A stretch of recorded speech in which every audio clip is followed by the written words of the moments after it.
Here's the economic principle that explains everything: hierarchical development theory. The idea that nations develop in a fixed order, with each country climbing predetermined rungs on the economic ladder. In 1985, this seemed like natural law. In 1985, Asia's hierarchy was crystal clear, and the numbers backed it up completely. Japan dominated the top with a per capita income of $1,130, higher than Britain or France. Japanese salarymen in perfectly pressed suits were conquering global markets one Sony Walkman and Toyota Camry at a time. They had solved the fundamental puzzle that stumped Detroit: how to combine German engineering precision with American mass production efficiency. Japan wasn't just wealthy, they had achieved systematic technological dominance. Their productivity growth averaged 8.5% annually through the 1970s and 80s, a rate economists thought was mathematically impossible to sustain. Below them sat the four Asian tigers, religiously following export-oriented industrialization, the proven development model where countries climb from agriculture to light manufacturing to heavy industry. South Korea's GDP per capita hit $2,300. Taiwan reached $2,500. These countries treated Japan's playbook like religious scripture, sending their brightest minds to Tokyo University and reverse engineering Japanese innovations with the dedication of devoted disciples. Further down the ladder were the Southeast Asian countries: Thailand, Malaysia, Indonesia, the Philippines, all stuck in what economists call the middle income trap, with per capita incomes below $1,000. They were manufacturing textiles and basic electronics, following the exact same path Japan had taken 30 years earlier. And at the very bottom sat China, with a per capita income of just $290, lower than Bangladesh, lower than most of sub-Saharan Africa. Over 1 billion people trapped in what appeared to be permanent economic stagnation. The whole setup seemed to validate linear development theory, the economic doctrine taught in every business school. Countries must progress through fixed stages: agriculture, light industry, heavy industry, then services and technology, economic gospel that every policymaker accepted without question. That collective academic consensus would prove to be the biggest analytical failure in modern economic history. September 22, 1985, the Plaza Hotel in New York City. Economists now call this date the Plaza Accord miscalculation, one of the most consequential policy errors in financial history. America's trade deficit with Japan had exploded to $50 billion in 1984. That's roughly $140 billion in today's money. Japanese cars had captured 21% of the U.S. auto market. Japanese electronics dominated American living rooms. Politicians were having televised meltdowns about economic colonization. The solution seemed blindingly obvious: coordinated currency intervention. Force Japan to strengthen the yen through international monetary pressure. Make Japanese products expensive. Restore American competitiveness through exchange rate manipulation. The Plaza Accord got signed with massive fanfare by 5 economic superpowers. The logic followed textbook monetary theory of trade balance: weaken the dollar relative to the yen, and trade flows would naturally rebalance. Here's what actually happened: massive currency shock. Within 18 months, the yen shot up from 240 per dollar to 120 per dollar, a 100% revaluation that obliterated Japanese export competitiveness overnight. But economics textbooks missed the crucial part. This created the world's first industrial displacement crisis. Japanese corporations didn't just lose market share, they faced extinction. Japanese companies now confronted what economists call factor cost arbitrage pressure: find new production locations immediately or face bankruptcy. Simple as that. The Asian tigers positioned themselves as obvious alternatives. Come to Korea, come to Taiwan. We offer Japanese quality infrastructure at 40% lower labor costs. But these smaller economies couldn't solve a fundamental constraint: scale limitations. South Korea's entire population was 40 million. Taiwan had 20 million. These countries simply couldn't absorb Japan's massive industrial capacity without triggering rapid wage inflation that would kill their cost advantage within years. Then someone in a desperate Tokyo boardroom mentioned what seemed like economic suicide: China. China? The communist experiment where central planning theory had produced famines and industrial disasters, where per capita productivity was 1/38 of Japan's level. But look at the raw economic fundamentals: 1.1 billion people, with 800 million still working in agriculture. Unlimited labor supply at wages 95% below Japanese levels. A government that could implement policy coordination without democratic constraints or environmental protests. The desperate Japanese executives made a calculated bet on comparative advantage theory. China had massive labor abundance. They had technological superiority. A simple trade would benefit both parties. They thought they were executing smart factor reallocation to save their companies. They were actually handing over their entire industrial empire to history's most patient and strategic civilization. When those first Japanese businessmen landed in Beijing, they expected to negotiate with economically illiterate communist bureaucrats who confused Marxist labor theory with modern competitive strategy. The Chinese understood behavioral economics perfectly. They knew Western executives' cognitive biases would make them underestimate Chinese capabilities completely. The Chinese played up their image as humble farmers eager to learn from superior capitalist wisdom. They positioned themselves as grateful students who simply wanted to absorb whatever knowledge their generous foreign partners were willing to share. Pure theater. Here's what was actually happening behind the scenes. Since 1978, Deng Xiaoping's team had conducted the most systematic comparative development analysis in economic history. They studied Japan's Meiji Restoration model, how Japan industrialized by copying Western technology, then improving it. They analyzed South Korea's chaebol system, how large conglomerates coordinated rapid development. They understood the flying geese formation better than the economists who invented the theory. China identified a critical flaw in linear development theory. It only worked when technological knowledge stayed concentrated in advanced countries and labor stayed cheap in developing ones. Change those variables, and you could leapfrog development stages entirely. So China designed what economists now recognize as history's most sophisticated technology absorption strategy: the mandatory joint venture system. You want market access to 1.1 billion consumers? Excellent. Just comply with our foreign investment regulations, mandatory joint ventures with Chinese partners, complete technology transfer requirements, and local content minimums of 40%.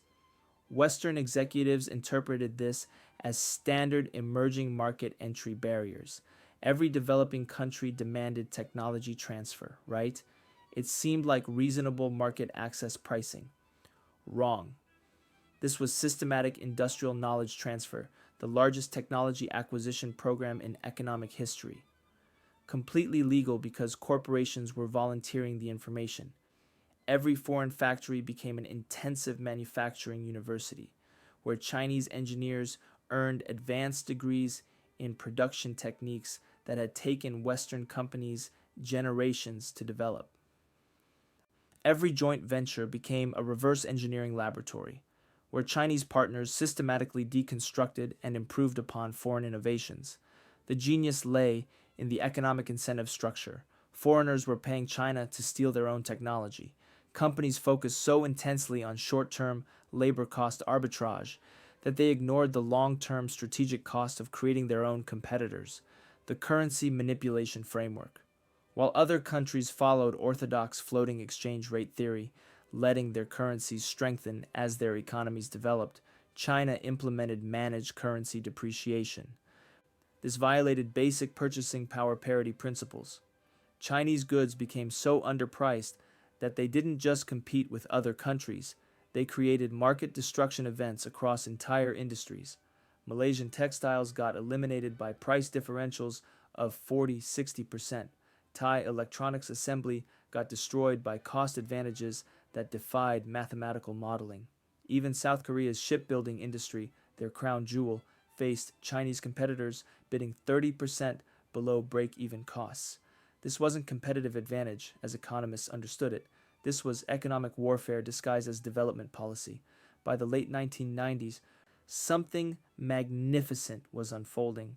The Asian financial crisis struck like economic lightning, and all those proud tigers and dragons came crashing down from their perches. Thailand's currency collapsed so fast that economists couldn't calculate the destruction in real time. Indonesia's economy imploded with such violence that the government nearly fell. Malaysia had to prostrate itself before the International Monetary Fund like a bankrupt vassal begging for scraps. Even mighty South Korea, the crown jewel of Asian development, nearly went bankrupt and needed emergency IMF rescue. But China? China wasn't just fine. China was ready to feast on the economic corpses of its former superiors, supply chain vampirism. As panicked corporations fled the suddenly expensive tigers, they all arrived at the same inevitable destination, China. But China's strategy transcended mere opportunism and entered the realm of strategic genius. Instead of simply replacing one country in the existing supply chain, China began systematically devouring the entire global supply chain. Why manufacture components in South Korea, ship them to Thailand for assembly, then transport them to Malaysia for packaging when you could accomplish everything within a single Chinese province? Why navigate multiple currencies, languages, regulatory systems, and political complications when China offered one-stop shopping for everything?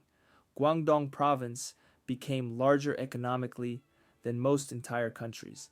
Jiangsu handled more manufacturing than all of Southeast Asia combined. Shanghai processed more international trade than Hong Kong and Singapore put together. The Flying Geese Formation didn't just break apart, it got systematically digested and absorbed. The innovation ambush. This is the moment when the entire global economy realized they had been magnificently, thoroughly, completely played. All those years when China was supposedly just performing low-skill assembly work for foreign companies, they were learning, copying, analyzing, improving, innovating. By 2005, Chinese companies had stopped being mere manufacturers of other people's designs.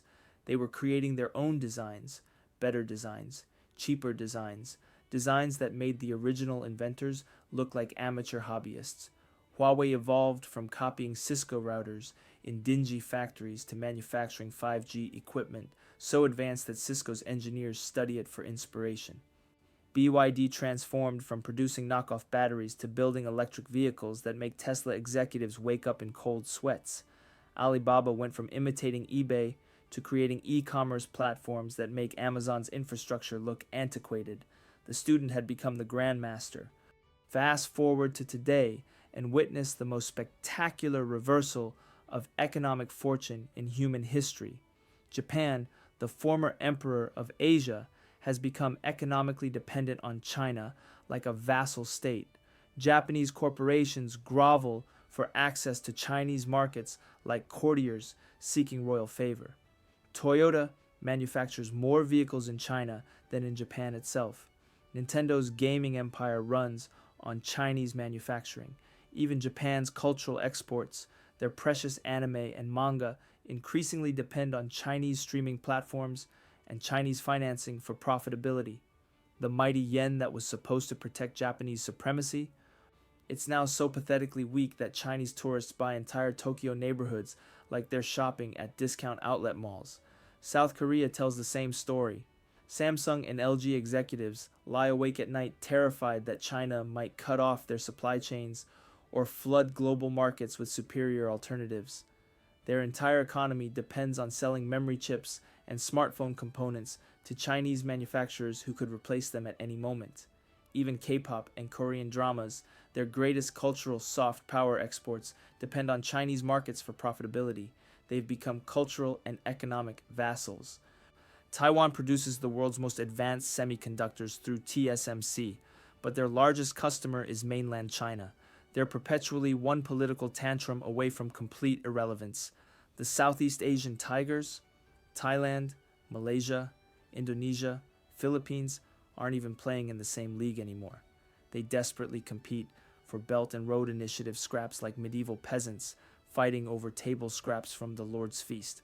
The hierarchy didn't just flip upside down, it got completely demolished and reconstructed with China as the gravitational center around which everything else orbits.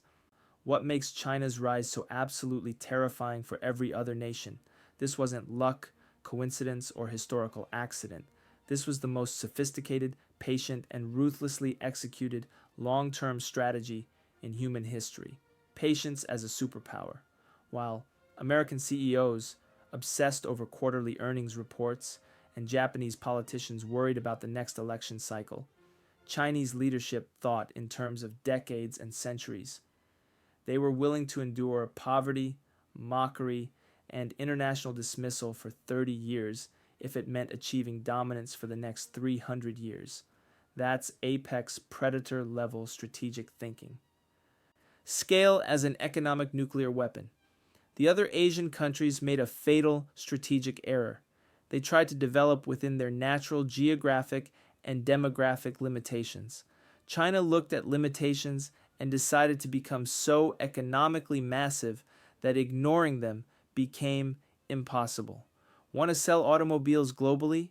You need Chinese consumers. Want to manufacture electronics profitably? You need Chinese factories. Want to develop cutting-edge technology? You need Chinese engineers and Chinese markets. They made themselves simultaneously too big to fail and too important to ignore. The ultimate power move. The most beautiful aspect of China's strategy was beating capitalism at its own game while remaining communist. They proved that democracy isn't necessary for prosperity, that free markets aren't required for innovation, that Western political values aren't prerequisites for Western-level wealth. They systematically disproved every assumption about economic development that Western economists considered sacred. China's meteoric rise teaches us profound truths about power, strategy, and civilizational competition. Being underestimated is the ultimate strategic advantage. While everyone dismissed China as economically irrelevant, China was studying, planning, and positioning. They weaponized their perceived weakness as perfect camouflage. Success breeds complacency and stupidity. Japan became so comfortable with their number one position that they forgot how they achieved it. The Tigers became so addicted to their supply chain positions that they never imagined those chains could be completely reorganized. Control the entire game, don't just play by existing rules. China didn't want to join the global economy as a junior partner. They wanted to fundamentally remake it with themselves as the central hub. Think in centuries, not quarters. Every apparent loss was actually a strategic investment in future dominance. The most mind-blowing part is that China isn't finished. While America panics about TikTok and frantically tries to ban Chinese electric vehicles, China is already positioning to dominate artificial intelligence, quantum computing, renewable energy technology, and space exploration. They're not just trying to become the next global hegemon. They're trying to become the final global hegemon, from the bottom of the Asian food chain to apex predator in 40 years, from international laughingstock to global hegemon, from economic basket case to economic superpower, the greatest comeback story in human civilization, and it's still being written.